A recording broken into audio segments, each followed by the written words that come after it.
From AAAFx, this is Christopher Lewis taking a look at the upcoming week of April 1st.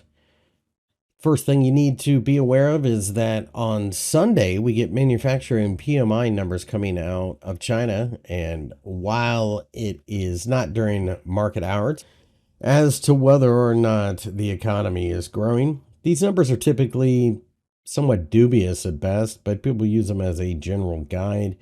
There are various numbers out there that you can get for China that are actually more accurate than state-spun numbers, but they do sometimes cause a reaction in the market. But unless it's really far from the anticipated 50.1, probably a non-factor.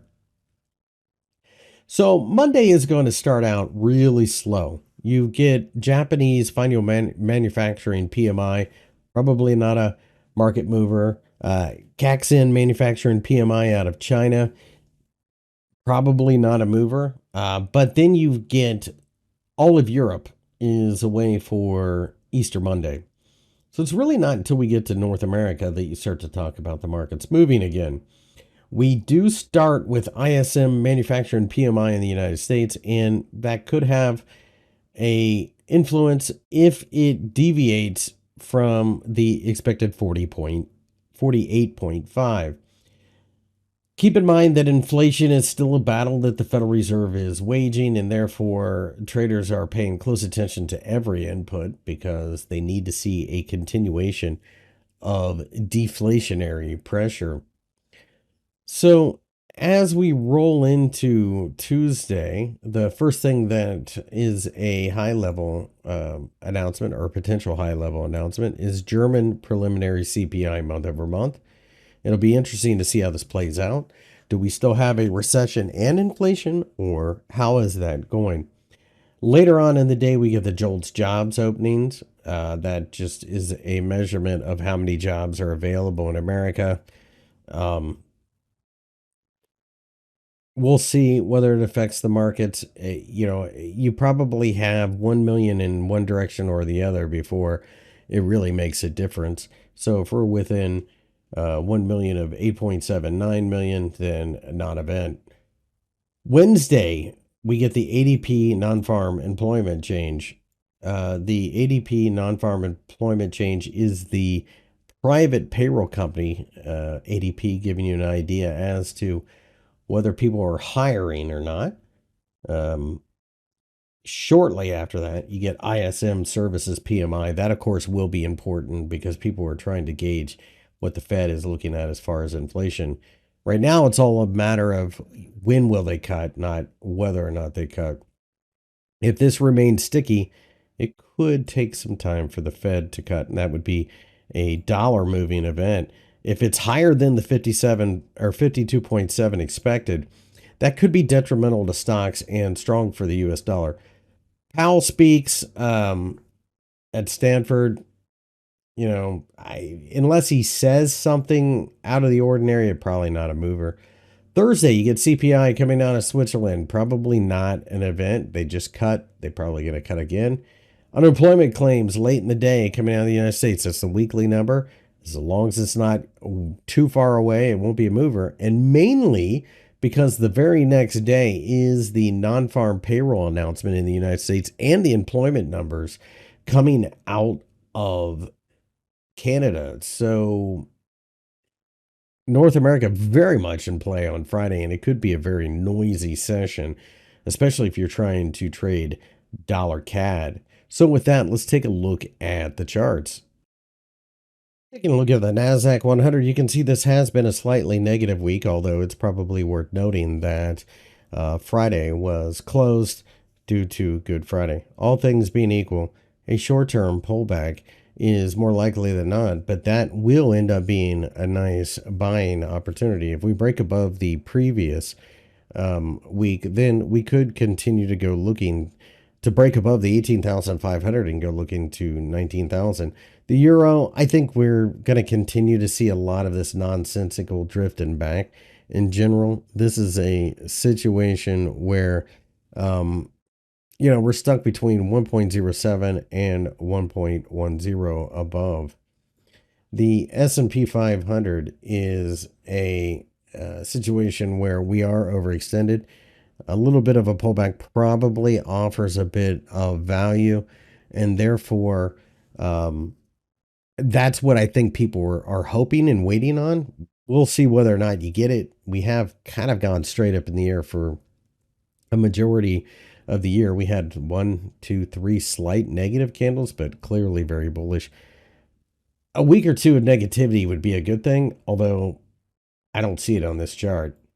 So gold is probably going to really start to take front and center stage again, as we have broken above the top of a shooting star from the previous week. And that means that typically the short sellers are in serious trouble and they will get squeezed out of this position, and gold will continue to go higher. Any short-term pullback at this point in time should be thought of as a buying opportunity.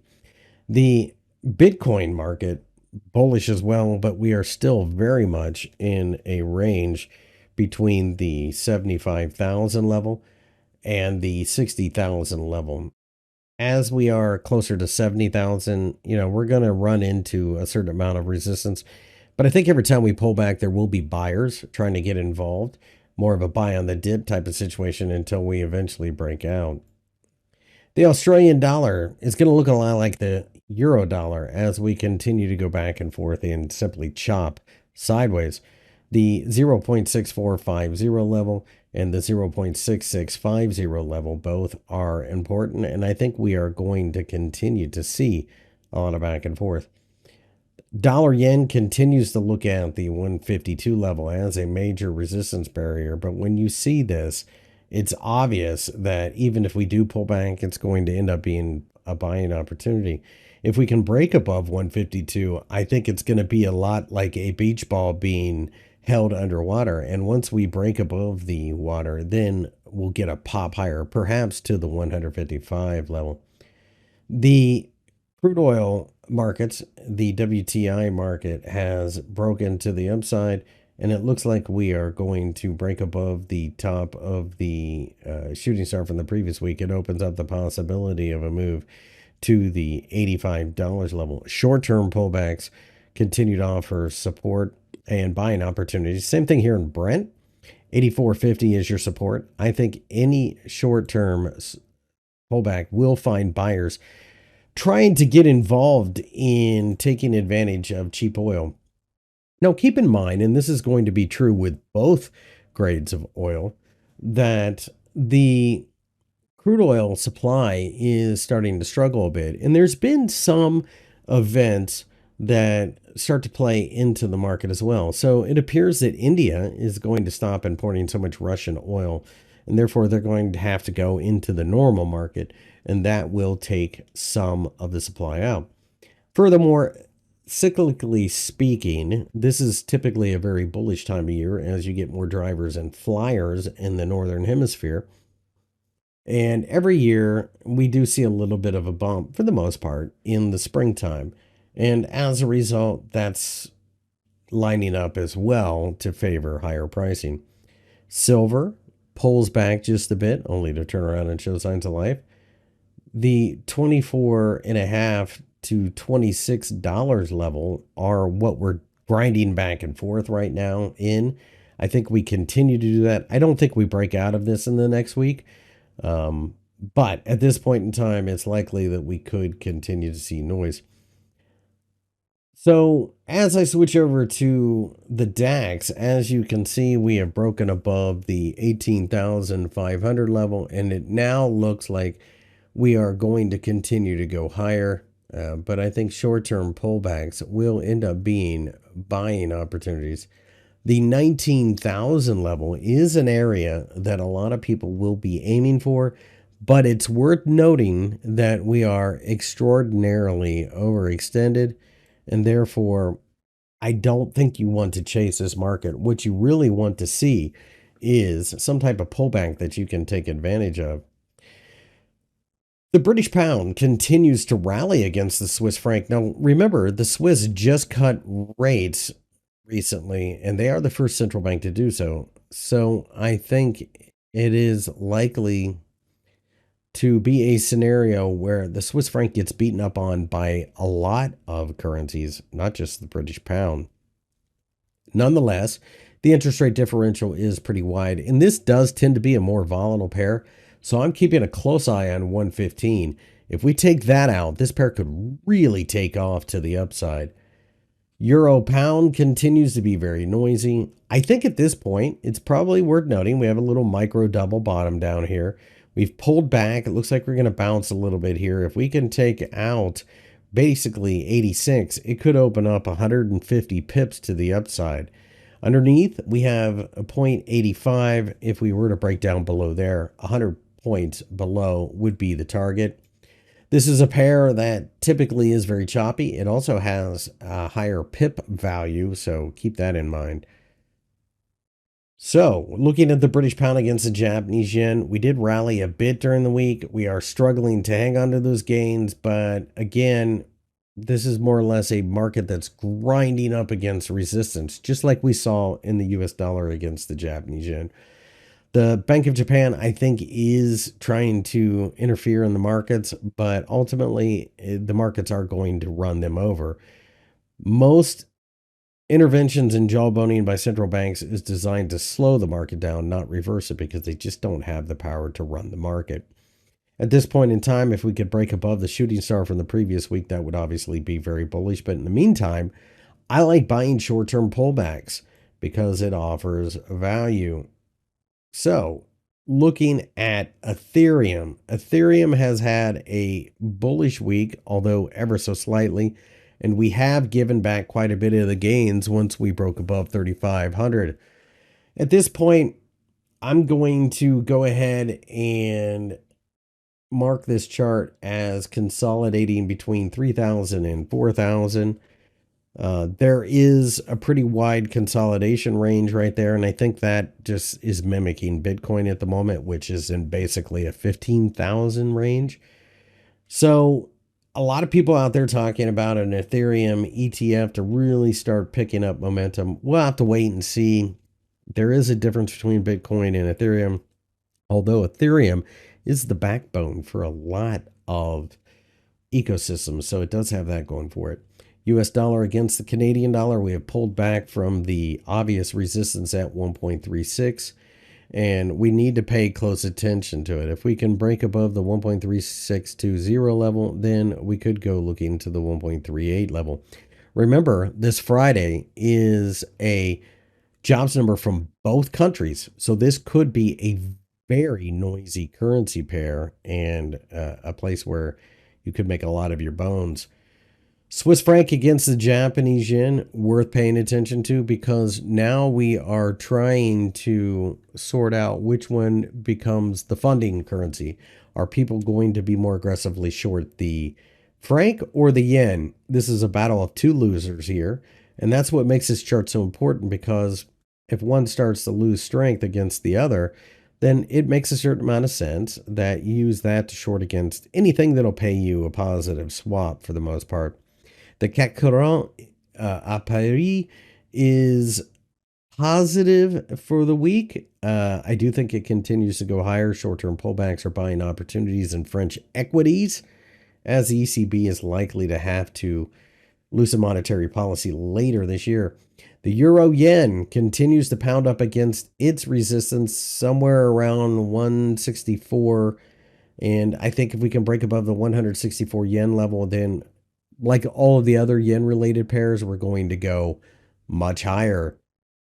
Dollar Mexican peso, 16 is a number to pay close attention to.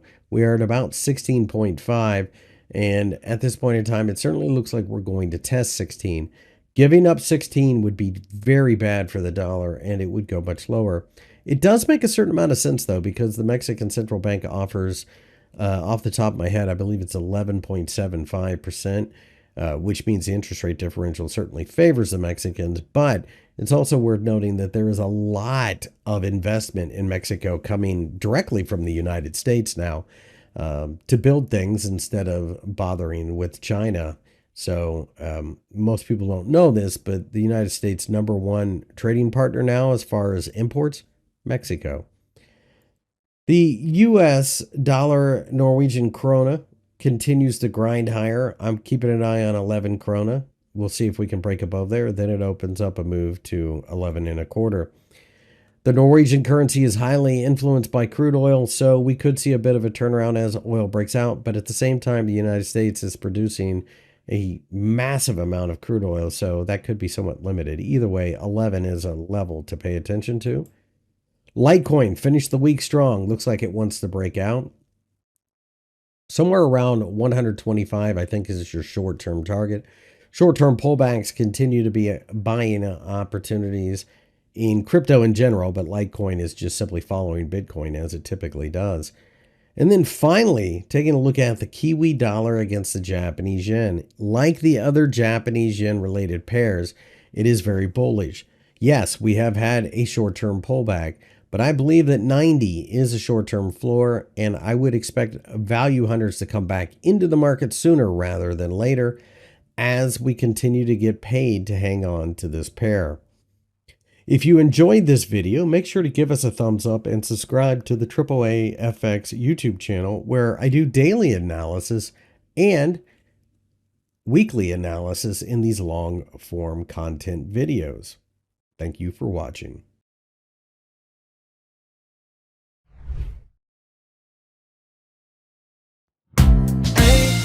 AAAFx, triple